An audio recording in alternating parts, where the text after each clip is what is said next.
呢邊韭菜，好豐富嘅韭菜，好多嘅，全部都係嘅，係咪？全部都係嘅。中國大陸呢啲嘢絕對唔會冇賣，絕對唔會賣。終於搞掂啦！呢個就係我哋嘅晚餐，簡單。簡單，好簡單，好簡單，好好食同埋，係，因為佢三文魚蛋白質比較豐。又有魚油喎。我哋有啲話叫科技，有啲科技仲勁。哇！個西瓜先離譜啊，係橡皮西瓜㗎。係啦。各位觀眾，而家朝頭早8:03個字話，咁咧我所在位置係我屋企附近啊。淘金北路咁啊，話説今日嘅行程係咁樣嘅，大家應該有揸過車啦嚇，揸車你哋應該會知道咧，喺嗰個駕駛座啊下邊係咪有個墊嘅？如果你冇墊咧，其實成日要清理架車，其實唔係一件好事嚟㗎。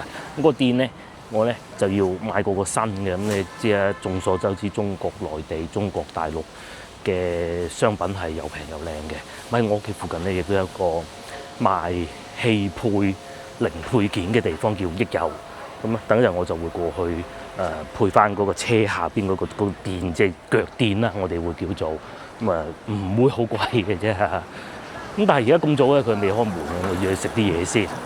當你穿過呢個鐵路橋，咁咧就可以去得到後邊幸福路㗎啦。咁另外夫人亦都安排咗我等陣去對張彩票嘅，咁啊食完早餐再講啊嚇。係啊，之前買嗰張彩票又中咗，好似中咗10蚊，係啊，再唔去換錢嘅話就又冇咗㗎啦。至於呢度咧，以前啊係湛江菜嚟㗎，而家啊變成咁樣喎。送上碼頭好出名啊！經常咧嚟到好遠咧，都聽見佢哋喺度叫咪，就話有客到啦，要入座啦咁樣嘅。不過呢邊停車就冇咁方便咯，嚇。咁當然啦，呢個以前唔係湛江菜，我更正啦，湛江菜係隔離漢庭酒店嗰度。呢度咧係一個叫做表叔茶餐廳，如果我冇記錯嘅話就係啦，港式茶餐廳嚟嘅。有機會嚟呢度試下先得。我要食早餐嘅地方咧就喺前邊嘅啫。其實之前已經拍攝過一次㗎啦，就係好耐之前㗎啦嚇。咁當時仲係用手機拍攝嗰個年代嚟嘅嚇。咁應該咧都算係喺我屋企附近比較，都唔算比較，應該係最老字號嘅。另外咧，仲有呢一間咧，據說係全廣州最好食嘅越南菜餐廳，我唔係好認同。不過確實網上係咁講嘅，仲勁。以前啊，成日會買㗎，我阿爸會買㗎，買翻屋企咧懶煮餸啊嘛，70蚊3隻，而家都仲有喎。我記得以前好似50蚊3隻嘅。我要食早餐嘅地方咧，就喺呢度利美食店，好出名啊，做咗好多年㗎啦。咁啊食咩咧？食腸粉啦，食餃子，佢餃子好好食㗎。咁啊麵啦，麵我未必會食，因為我琴日先食過麵啊嚇。Hello， 我嘅嘢食就到咗啦嚇，一個牛腩河粉咁啊20蚊嘅，咁啊其實我而家先醒起啊，原來佢啲煎餃先至係最好食嘅，但係我唔記得咗啊！大家記住啊，下次嚟食煎餃，我真係食唔到咁多嘢啊嚇。咁同埋嗱，先講下呢度先，佢個利美，利就係大利嘅利。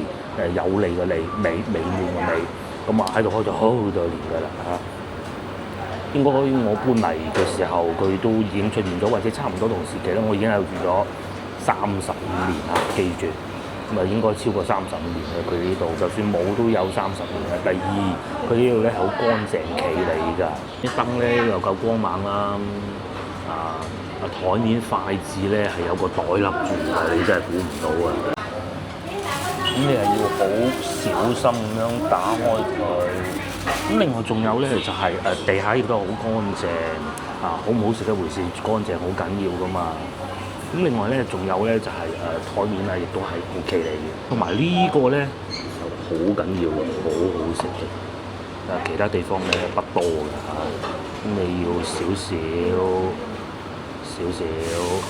咁就得㗎啦。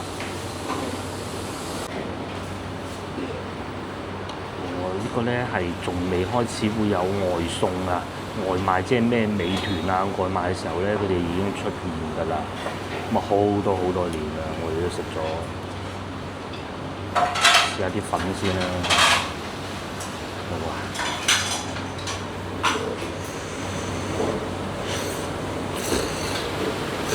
佢河粉要求係比較高嘅，佢啲河粉係靚嘅，係薄嗰種，近似手工河粉，咁但係其實唔係啊，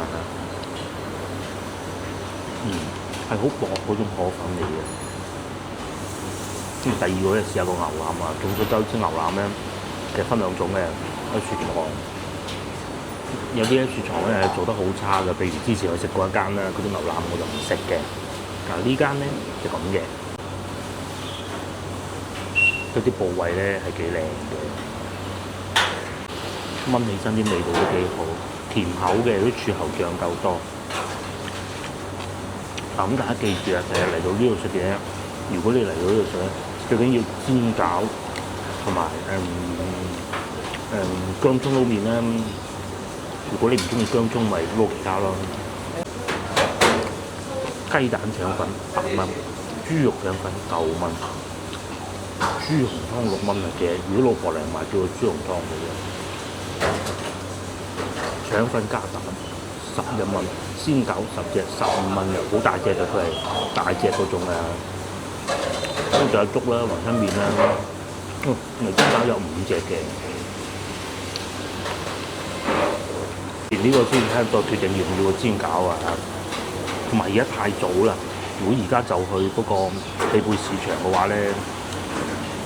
太早嘅，人哋未開工嘅，因為嗰啲都係私人老闆嚟嘅，佢唔會話為咗幾靚。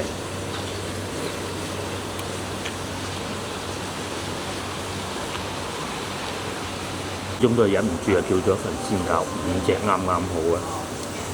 咧係我哋廣東嘅餃子，佢唔係細隻嗰種啦，大隻嘅。不過咧都係咁易落少少醋啊，其實唔啱㗎嚇，唔切醋。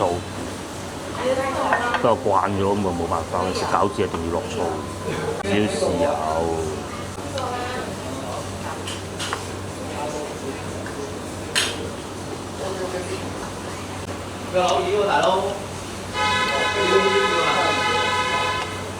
呢邊係韭菜嘅，好豐富嘅韭菜，好多人啊餐廳。不過咧，我邊似乎有準備落雨啦。但啲雨水都係咁嘅，希望唔會落住啦，快啲食埋啲。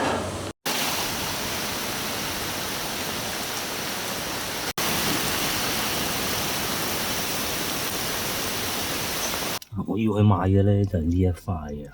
咁之前咧，佢呢度係會甩落嚟嘅，呢個已經算好嘅啦。係啊，咁佢咧呢度啊，呢個位啊，大家太暗未必會睇得到啊。呢個位咧係會甩落嚟嘅，我買定幾塊係冇壞㗎。因為咧嗰啲平價洗車店佢唔係好識啊，有時貪平真係唔好嘅。佢係會咧拉爛咗嗰塊墊。咁如果你知都仲好啲，我知啊嘛。如果唔知嘅話，你喺高速度咧，佢鬆脱咗咧係好麻煩一件事情啊！佢棘住個油門，跟住就玩完啦，玩完。OK， 咁所以咧。呢啲小細節咧就唔慳得嘅嚇，咁但係當然啦，係一架車5個位啊嚇，係我主駕呢個位要買嘅，其他嘅位都仲好企理嘅嚇。咁而家出發啦，因為外邊又落大雨。而家又好似細翻啲，不過係要開遮嗰種㗎。先頭我哋咪喺呢度行過去啦，大家應該都記得啦嚇。前邊咧就係我哋去食煎餃啊、牛腩河粉啊嗰度嚟嘅。呢條路咧就揸車好難揸㗎，因為佢上邊有佢條鐵路咧，佢條鐵路係不能夠有任何改動㗎。所以咧嗱，即使好似呢個的士哥哥咁咧，其實佢係違規㗎，因為咧。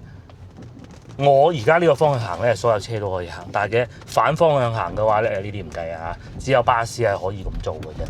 以前啊，仲會有交警先生喺度擋住喺度收錢嘅嚇，咁依家就唔會有咁樣噶啦。咁至於我先頭話，對彩票喎，其實就係右邊呢度入去，或者前面轉右都得嘅。永平南街啊定正平南，我唔係好記得啦。咁至於鏡頭嘅左邊咧，就係先頭我哋食煎餃嗰度啊，就喺呢度左邊離尾開咗好多年㗎啦。咁啊，其他嗰啲餐廳換得都換，改得都改，就係佢咁多年未改過㗎。係啊，嗱呢條路咧好慳揸嘅嚇。我哋喺呢度往右轉，其實就係橋底嗰個位唔可以反方向行嘅啫。咁啊呢度係可以反方向行嘅嚇。我哋會喺前邊右轉。咁另外咧喺內地啊，右轉係睇個餅，紅色個餅咧係可以右轉嘅。箭頭係紅色咧就唔可以右轉，不過咧要注意行人。個行人都注意到我啦。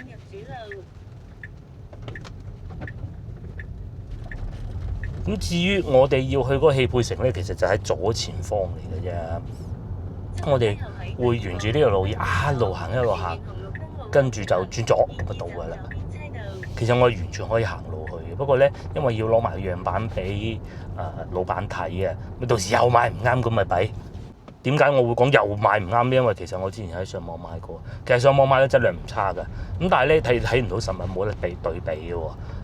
咁咧就對唔啱個位，咁咪搞唔掂嘅。另外咧喺我左邊啊嚇，其實咧就係廣東省啊金庫，係真係嘅。朝頭早咧佢係會出車，有武裝警察啦，即係重裝備嘅警察守衞住，將啲錢送翻去銀行㗎。咁啊，其實好多人都知嘅，唔係我偷偷告訴大家㗎。至於喺呢度咧，鏡頭嘅右邊啊，其實係好多汽配城啊、整音響啊各種嘅。咁呢個事業係好蓬勃㗎嚇，有好多零配件啊。以前咧要去白雲區陳田村買嘅，依家咧就唔使㗎啦，全部都係嚟益友呢度買嘅咁咯。咁但係呢度咧好有趣，呢度咧係只可以左轉，唔可以掉頭㗎。其實我哋係要掉頭㗎，咁所以咧我就會左轉，再彎翻過嚟一次咁樣嘅。另外而家我哋鏡頭正前方呢條路咧，如果一路去咧就可以去到廣園快速路啦，又或者係廣州東站嗰個方向㗎。係啊，我哋喺度轉咗嚇。哇！超大雨喎嚇！呢排啲天氣都係咁嘅。咁另外咧，呢度亦都會有好多醫院啦，譬如胸科醫院啦，係啊。一轉咗左，我記得佢嗰度後邊有個停車場入去。如果唔得就兜多轉，呢度就叫橫之江啦。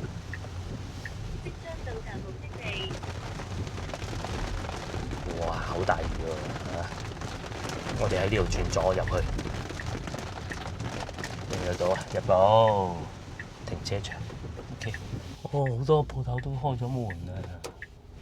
我停好部車先，盡量唔好停咁遠離停車場。咦？好似上唔翻去上邊，我可以，因為我係想上翻去上邊嗰度㗎。呢度啊，係咪？我想上翻去上邊嗰個停車場嗰度嘅。哇！不過真係好大雨。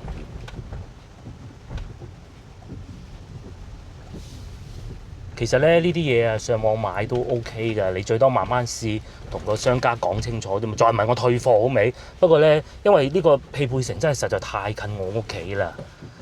咁你咁近城隍廟，冇理由唔嚟求翻支好籤㗎，係咪先？咁佢哋呢度老闆咧，嗱我舅父教我嘅，佢話俾我聽，我其實唔係好識嘅。最初嘅時候啊，唔係好掂嘅，生意好一般啊。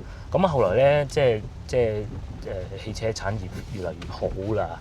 咁以前咧就主要係外國車嘅，日本車啊呢啲咁樣嘅。咁但係到而家國產車越嚟越多嘅話咧，咁啊生意又好咗啊。咁啊一來啊大環境好啦，第二個咧就係佢啲老闆始終都係比較有思維啊，有比較好嘅思維咁啊，所以咧生意就做得起咯。咁佢老闆係茂名人嚟㗎。哇！呢度仲有部歐盟嘅車，裝架狗嘅啫。係啊，我去近少少門口嗰度停先得。因為以前咧揸車咧，即係冇咁普及㗎。而家好多阿靚女都要買翻部車代步啊，工作就越嚟越遠啦，咁啊買翻部車代步咯。咁啊，所以咧佢哋呢啲生意咧又有得做。第二啊，得益於廣州啊，因為好多人嚟做外貿啊，即係買翻去個老家非洲啊嗰啲賣㗎。咁啊，好靚嘅啲貨係對於非洲嚟講，哦仲咁免費接駁巴士喎。但我其實好擔心嚟早咗㗎。停咗部車再講啦，即係因為內地買車真係好平啊！而家唔似以前。嗱，你諗下以前啦，最初啊譬如話桑塔納嚟到中國內地，咁公司先買得起㗎，個人係買唔起嘅。同埋咧嗰陣係甚至乎可能有啲省級嘅領導先至配得起呢個桑塔納㗎。咁啊，後來咧，大概到我大學畢業嘅時候啦，咁啊開始咧，中國就自己會做車，但係其實質量都係好差㗎。譬如話 QQ，我最記得有一款車叫 QQ，咁咧好平，好似3萬幾蚊啦，我真係唔係好肯定啊嚇。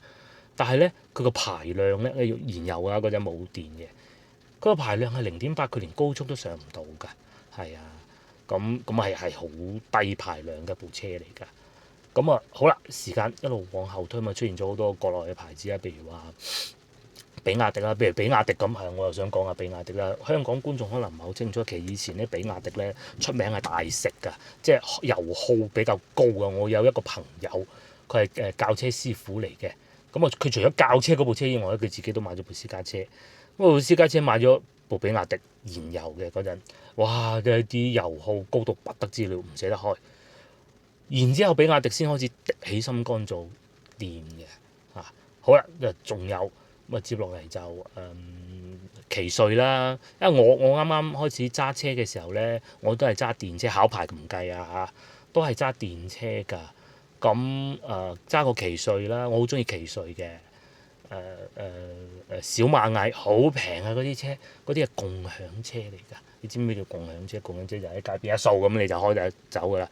咁啊計錢按時計費咯，係啊。咁所以咧就會好多人即係更普及啊！揸車唔係一種高高在上，哇！要使好多錢啊，先至揸得起部車啊！不是不是。再嚟咁啊，然之後 Tesla 就進入中國啦，係嘛？咁啊，價錢亦都打低咗啦。其實 Tesla 仲可以再低啲嘅，不過國內汽車行業會唔俾佢賣咁貴，因為你再賣咁貴就冇競爭力㗎啦嚇。就正如好似中國嘅汽車出到去歐洲咁樣，佢唔俾你賣咁貴，唔俾你賣咁平，咁就冇競爭力㗎啦。咁然之後國內牌子啦，到而家我哋叫做新能源三寶係嘛？而家四寶啦變咗。蔚來啦、小鵬啦、理想啦，其實仲有個零跑嘅，咁亦都係做得比較好啊。又或者傳統大廠都會做汽車。我講咁多嘅意思咧，就要話俾大家聽，其實咧喺內地揸車咧，或者喺廣州揸車咧，其實買架車係並不困難。東莞個朋友，老婆一部，老公一部，屋企仲有一部，係3部。咁花都嗰個朋友，花都咧佢係咁嘅，佢喺三元里翻工嘅。佢要每天從花都新華屋企開到去三元里，咁啊每日咁樣開，如果咪就家庭要照顧㗎嘛。一部車，我見過佢揸過一部理想，佢平時係揸理想嘅。咁然之後佢先生咧就好似揸雷克薩斯，即係凌志啦嚇。再上一次見佢咧係揸部日本車，其實真係好平，尤其咧。二手車交易買賣咧係好平，因為內地咧個牌照費用唔係太高嘅，佢係咁樣嘅。譬如話綠色車牌咁，我哋啲新能源車咧，你有廣州戶口咧，去攞就得㗎啦。係啊，你行入去申請，你買咗部車之後，個哥哥就會同你申請㗎啦。咁唔知80蚊定幾多錢，我唔記得咗啦。180蚊係180蚊，咁即係零啦，等於藍牌亦都係啦。你只要有廣州戶口咧，你就可以搖號，一路搖一路搖，你唔使俾錢就搖，總之實搖到為止。咁如果你係我要俾錢嘅喎，咁咪俾咯。拍牌我哋叫做萬零蚊，貴嗰陣，依家應該都唔使嘅，5、6千都得㗎啦。其實咧，廣州擁有部車咧並唔困難。再補充多一句啊，又講翻我哋啲大學同學係咪有4個人成日出嚟飲飲食食嘅？另外嗰一個廣州嗰個女仔，咁佢先生佢一家幾口都係住喺廣州荔灣區。佢出行點嘅咧？佢屋企都係有車㗎，咁啊停喺屋苑樓下停車場咯。應該係一部東風啊，我唔係好記得啦，都 OK 嘅，因為嗰個女仔揸車好爽㗎，係啊，好癲嘅。咁佢係，但係佢平時出行都係開電雞，佢先生係啊。上次我攞啲種俾佢，又擺咗喺車尾，未得閒攞，咁啊第二日再攞翻去。佢先生都係開部電雞落嚟攞嘅啫嘛，或者送個仔去踢波啊咁嗰啲。咁啊有啲外邊嘅同學嘅，咩東莞啦，東莞仲有一個，佢係揸比亞迪嘅，係啊，即係好舊嗰款啊，好嘥油嗰種啊。不過佢喺時候即係加油站翻工。咁啊，仲有一個澳門嘅同學，我唔知佢揸咩車啊，但係佢就話佢係再對上一次同學聚會咧，佢有揸車翻嚟嘅。咁啊係因為佢喺江門出世嘅，咁啊一路翻嚟佢係要申請咁啊，啲雨又大啦。哦，究竟會落幾耐呢場雨？嗱，趁未落車再睇下呢個啊！呢個咧，呢個球啊，係我自己裝落去嘅。咁咧。咁一搣出嚟咧就我唔搣啦，一搣出嚟咧佢就會甩噶啦。咁如果有時候踩得佢多，咁唔得噶嘛。咁咧洗車嘅時候咧，佢就要咁樣搣起，哇，好難搣嘅係咪？太緊啦。咁我咧就諗住換咗呢塊墊佢，呢塊啊，因為佢原先呢個位咧嗱係咁樣嘅，因為下邊咧呢度佢係要墊住噶嘛。咁呢塊嘢咧就喺車胎人度買嘅，好似當時配埋嘅，即係車胎人特晒車胎人一齊送啦，好似係唔肯定啊。咁呢塊嘢咧係質量真係好好嘅，但係咧個扣爛咗，咁爛咗咧我自己換過佢，換完之後咧佢就俾人洗車仔咧就咁樣搣爛咗啦嚇。咁而家夾硬頂住檔嘅啫，我就諗住重新買過呢塊墊佢。咁如果呢度冇咧，冇嘅，都冇乜地方會有嘅。我而家就入去啦，希望有老細開工啦。我入咗嚟商場啦，咁原來咧，我問過保安哥哥啦，廣州人嚟嘅，佢話好多老細都未開工嘅，你11點最好嘅咁啊點都好啦，我行下先啦嚇。因為其實咧真係慚愧，我都係第一次嚟嘅啫。哇，連呢啲都有嘅喎嚇，成個車頭咁樣買翻去喎，即係我呢啲完全唔識車嘅咧，見到呢啲就覺得好勁㗎嚇，成架寶馬咁喎，Benz 下邊個似係。係嘛？又有音箱啦。以前咧嗰啲燃油車冇咁多科技嘢㗎。而家又話連藍牙，又話語音咁樣，佢哋要另外再裝上去㗎。係啊，咁我睇過香港一啲汽車博主咧，佢哋都話其實係有好多玩法擺上去，或者凳啦咁樣。但係得唔得，識唔識配到咧，就要問下老細㗎嚇。嗱，我就係買呢個咯，係啊，就係呢一個，不過佢老細未開門啫。呢一個係咪？咁但係當然啦，我又唔會話買得咁 cheap 嗰啲嘅，其實也唔會貴得去邊嘅啫。就係呢嚿嘢啦，呢嚿嘢我已經有㗎啦。冇錯，特斯拉又唔係啲冷門嘅車，佢實解決到嘅。不過行下先啦，呢個老細未開工，好多嘅，全部都係啊，係咪？全部都係嘅，中國大陸呢啲嘢絕對唔會冇賣，絕對唔會賣唔到。而呢個咧應該華南區最大㗎啦，不過我而家嚟得太早咁解嘅啫，早知我星期六先嚟啦。咁啊，當然我亦都可以睇過之後星期六再嚟嘅。下邊咧仲會有直播㗎，不過今日冇啊嚇。平時咧我好喜歡嘅一個電台節目主持人咧，都係會喺呢度直播嘅。呢個啦，佢哋今日喺室內播，就唔出嚟戶外啦。係廣州電台㗎，係啊，右邊嗰個係香港人嚟嘅。咁我繼續行下啦，睇下有冇咩啱嘅。不過其實我都唔係好識嘅啫，我淨係識換嗰個玻璃窗、玻璃水同埋識得換腳墊，其他我都唔識㗎啦。呢啲更加講都唔使講，呢啲係咁嘅，呢啲係架車啊，咁你哋要插住電㗎嘛，係咪？咁咧佢就會幫你夾住喺個車嗰度，咁就唔會跌落嚟嘅同時，又可以幫你插到電。上邊仲有把風扇，嗰啲貨車大哥啊，咁佢好熱噶嘛，係咪？你成日開冷氣又唔得噶嘛，嘥油啊嘛，咪咁咯。呢個我識裝。呢個咧嗱，呢個雨刮嚟嘅，我又試過自己裝啊。裝完之後咧，應該係歐拉嗰部車。裝完之後咧會叫嘅，即係唔掂，係啦。仲有一間全部都係賣反光標識嘅，又或者係車膜啦，係啊，香港就唔俾㗎，我知道。大陸咧係可以㗎，係啊。咁啊，我特斯拉都貼咗車膜㗎。咁佢係喺法律允許嘅前提之下就咁嘅咯，係法律允許㗎嚇，全部透光度都死氣喉都有得改喎。呢啲我真係唔識講，係佢係改咗得唔得㗎？排唔到出嚟得唔得㗎？同埋方向盤都有賣嘅，又或者一個跑車嘅座位咧，真係好少老細開工。成個方向盤咁樣賣翻去，又會改電腦啦，呢啲係改咩都有得改啊！但係真係冇乜鋪頭開門喎。嗱，我打算咁嘅，等到10點鐘咁，如果都仲未有嘅咧，我就暫時作罷㗎啦嚇。咁樣睇啊，呢個商場其實都幾旺嘅，因為即係雖然而家未開門啫，冇咁早有人嚟買嘢啫嚇，但係咧佢出租率都係好高。暫時我都未見到有吉鋪，係有嘅，有吉鋪嘅，但我未見到。咪咩都有得改，因為始終汽車裏邊係有好多嘢可以衍生得到嚟消費㗎嘛。淨係個包圍都咁，你撞爛咗唔使下下原裝㗎嘛，啱唔啱啊？即係佢只要唔影響裏邊零部件嘅話，好似啲咁，又或者車嘅內飾啦，個公仔啦呢個係賣咩？呢個賣車嘅鎖匙添啊！我嗰個鎖匙殼仲招工啲生意好啦，啲香薰做啊！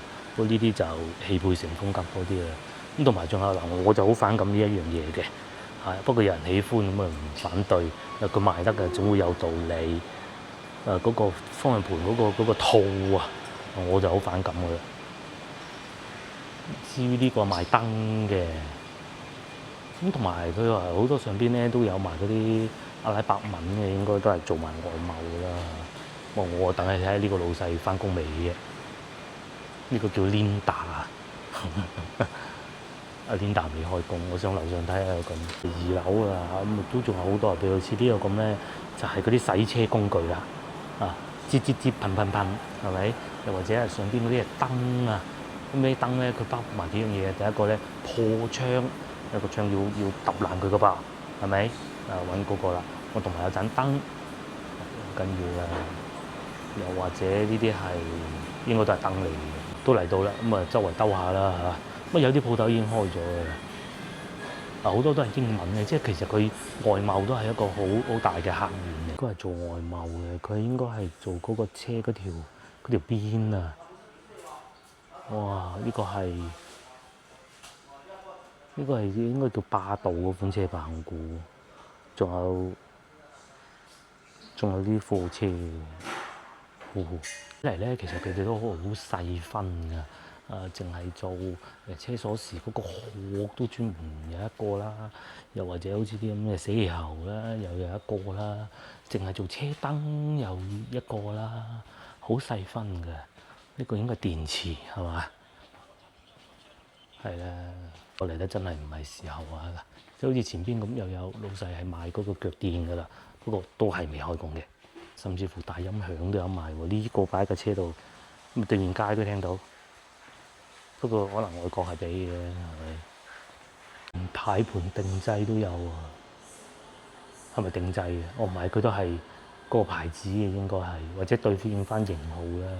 因為上邊嗰款車啊，連鮑魚都有賣喎，Tesla 喎，個殼嚟嘅應該係嘛？應該又唔係淨係個殼噶喎，哇！呢一堆啊，大家又認得到邊個牌子嘅車？我咧一個都認唔到嘅。咁睇嚟冇辦法啦，我都唔等啦嚇。大家都睇過，我會嚟買嘅，不過就亦都唔係咁急，佢又唔係話完全用唔到嗰種，咁啊個規模係非常之大啊！真係吉鋪好少啊，講明生意係 O K 啦，好似呢一檔咁，呢一檔有冇咧？但個牌子好似一般啲喎。我已經煮好。嚟到晚餐時間，今晚食咩咧？又係三文魚係啦，又係咁好啊，其實好㗎。其實我幾中意食㗎。啊，幾中意食啊？幾中意食㗎。如果得啦，好容易搞嘅呢個。落咗啲咩配料講下先啊？三文魚就頂㗎啦。三文魚就係落啲黑胡椒、黑胡椒，鹽醃佢，煎完之後啊，拆骨之後放喺面度焗。呢個飯我加咗嗰啲鷹嘴豆。鷹嘴豆，我就佢一粒粒嗰啲係白果嚟嘅添，因為白果配呢個好奇怪。仲有我加咗 XO 醬我煎㗎，XO 醬煎一啲蒜蓉，好香嘅個飯。我而家都聞到好香。係啊。咁而家咁食得㗎咯喎，係嘛？食得㗎啦。呢個係咩啊 ？XO 醬。XO 醬，哦。白克嘅，呢度咁大一支。係。40蚊㗎啦。係。好貴㗎。咁貴？嗱，佢特登遮住個牌子啊，因為咧想俾大家知道唔係廣告。其實我而家唔知咩牌子。咁記嗰隻啫嘛，就係。哦。好貴香，因為佢入邊全部江瑤柱啊嘛。幾時買㗎？叫美團上門。哦。都係炒嗰啲 XO 醬，炒啲蒜蓉，煎下條魚，咁你咪整咗一個叫做鷹嘴豆三文魚飯。哦。係啊，好香，好香嘅一個。而家我都聞到好香。因為我煎咗一啲豬肉，一陣間放埋落去。早幾日西朗市場買嗰啲啊？係啦。即係喺嗰條喺嗰個咩嗰度骨邊肉嘅，嗰個叫扇骨。即係如果你買扇骨，你可以將扇骨邊邊嗰啲肉切翻晒出嚟，佢唔硬㗎嗰啲肉。亦都唔會太肥。好腍㗎，好好食㗎，扇骨邊嗰啲肉。咁就攞嚟炒啦！你而家呢個已經直接食得，已經乾咗啲啦。至於呢邊咧就煲緊湯啊。係啦。6個瓜湯咁啊。咁啊西朗市場買嗰啲嘢咁咪唔係食翻晒咯。咪三文魚又啱叫嘅。呢個如果你想瓜湯倒埋落去嗰邊又得。瓜湯夠啦，唔加。以前啊，如果唔夠啊，再加啲鹹蛋唔使啊嚇。唔使鹹蛋。不過唔鹹蛋我哋就算係都係加雞蛋嘅啫。係啊，廣州出嘅。佢喺度睇緊個配料表。係啊。佢係廣州出，產地喺江門。哦，公司喺廣州。係咪番禺嗰度咯？係啦。佢係冇嗰啲咩添加劑嗰啲防腐劑嗰啲。至於呢度一烚好個瓜咁就得㗎啦。烚好個瓜，如果你想瓜湯，就可以將啲肉倒落去；如果唔想就不如倒埋啲肉落去咯。隨便啦，冇所謂，因為啲飯已經有。攞湯做，哇好！嗰啲肉咧就已經擺咗落去。其實唔放攞湯一齊滾咁好啲嘅，咁就會啲啖湯會甜啲。不過我原先諗就吸埋落去嗰個飯面嘅呢啲。但係你話啲三文魚都夠晒咁冇關事，撈過啦。嗰啲肉煎一煎佢。係啊，啲肉就咁煎一煎好好食㗎啦。而且咧唔會老啊，又煎完又再煮啦。而家咁再煮就會有啲老㗎啦。少少。係啦。唔會啊，琴晚食過其實都唔會啊。煲湯點會用？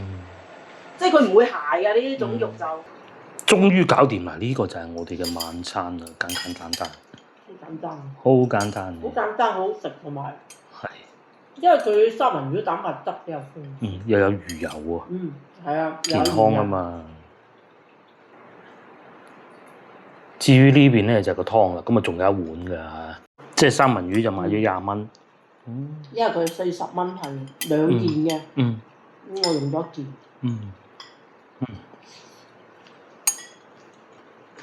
係落咗嗰啲 XO 醬，有啲香味。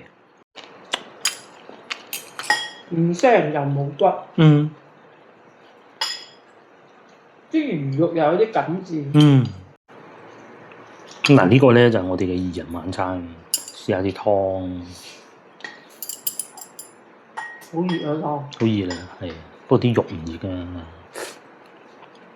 一樣係咁嫩嘅，又煎完啦，再煮咬開。呢嚿肉係咬得開嘅，又唔會好油。佢呢嚿肉又唔肥又易咬。好。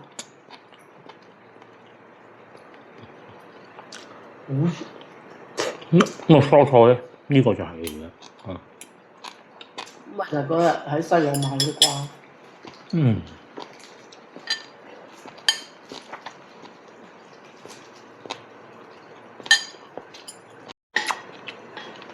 呢三文魚市場好少有賣。好少啊，係嗰啲咩紅衫魚啊嗰啲又多。嗯。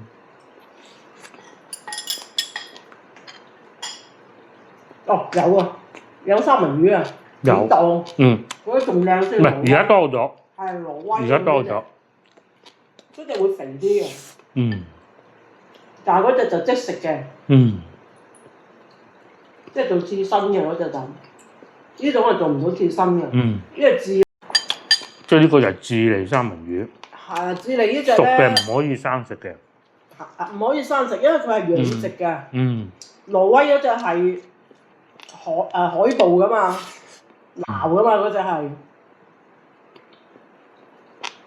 咁你最靚梗係挪威㗎啦。嗯。即食。不過挪威嗰啲啊會貴好多啦。上次去山姆都睇過啦。挪威山姆睇過嗰啲都仲唔係即食嘅。唔記得。哦，嗰個係鱈魚嚟嘅咋。唔記得。不過佢啲會肥啲。係，佢呢種就冇咁肥嘅。呢啲冇咁肥。嗰種你睇到一層油脂一層肉咁樣㗎嘛。呢個就係好似一嚿魚肉咁，普通嘅魚肉咁樣，但係個顏色係紅色咁啫嘛。嗯。總之好醬幾好食。係嘅。嗯。佢唔係好辣啫。嗯。呢啲辣好輕微。BB 辣啊！我係好經常都煮呢個飯嘅。嗯。簡單嘅啫。咁啊，飯後果通常就係睇下有邊樣食剩啦，仲有西瓜啊嘛咁啊。係。嗯。我係出去食嘅。而家諗住今晚出去食嘅。日都落雨。去回福路，係啊。嗯。唉，黃鱔飯嘅諗住食。係啊。留翻下一集啦，黃鱔飯唔落雨㗎啦。跟住我咪叫美團。送埋啲肉過嚟咯。好方便嘅，而家買餸。接落嚟咧，水果時間呢個咧就早幾日我哋喺西朗市場買嗰個8蚊4毫，我仲記得有幾多錢啊？嗰個西瓜呢度咧係大概係1/3到啦。嗱，其實都幾大嘅。咁啊2個人咧就係咁食噶啦啊！聽日繼續食，係啦。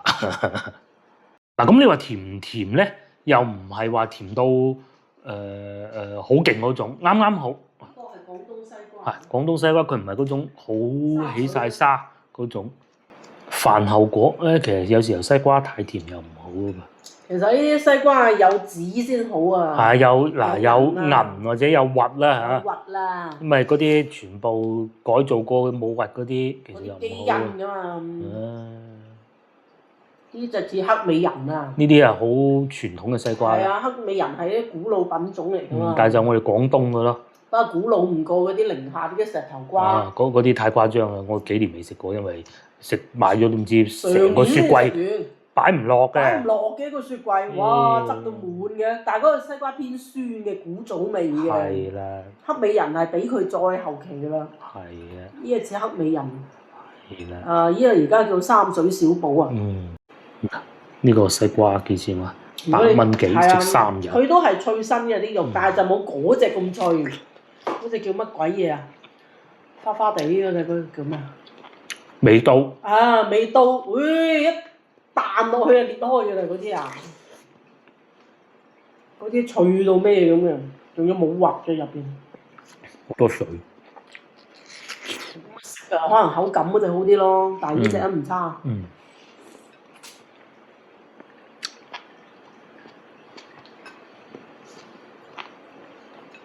都係呢幾年嘅品種嚟嘅。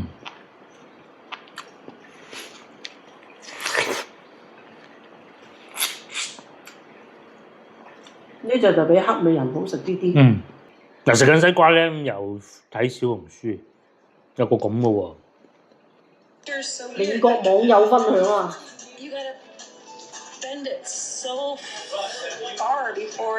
will break. You guys. 係真定假嘅呢啲係咪呃鬼我哋啊？ Wait, I need to ship this. This is insane. Oh, disgusting. Banana is not supposed to bend that way. Would you look at this? 咁咯，成個網球咁喎。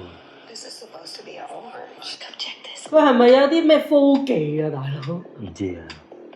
我哋有啲話叫科技，有啲科技仲勁。哇！個西瓜先離譜啊！係橡皮西瓜㗎。係啦。唔知大家有冇見過嗰啲？芬蘭㗎嗱，呢個喂嗱呢個。我哋咧西瓜係咁㗎喎。係啊，嗱呢一個又係咁㗎嗱，你撳啊！佢話不小心買到橡皮西瓜。嗱，我哋啲西瓜係咁嘅喎，有冇觀眾知道係點解？係咪真嘅咧？對佢哋講，因為嗰啲咧唔係華人拍出嚟噶嘛，嗰啲亦都唔似係惡搞噶噃。係咯，佢係即係有冇買過咁樣啊？喺外國嗰啲買過嗰啲咁嘅，好似橡皮糖咁嘅西瓜，咩味道嘅？佢係咪因為天氣太凍咧？啲人話佢脱水喎，有啲話脱咗水喎。咁你西瓜咁多水，點會脱水？爛㗎啦，脱咗水。唔明叫 watermelon 噶嘛？係啊，嗰個橡皮糖咁嘅西瓜咩味？留言區話俾我聽啊！我哋呢度燜雞啫嘛個西瓜。太特別。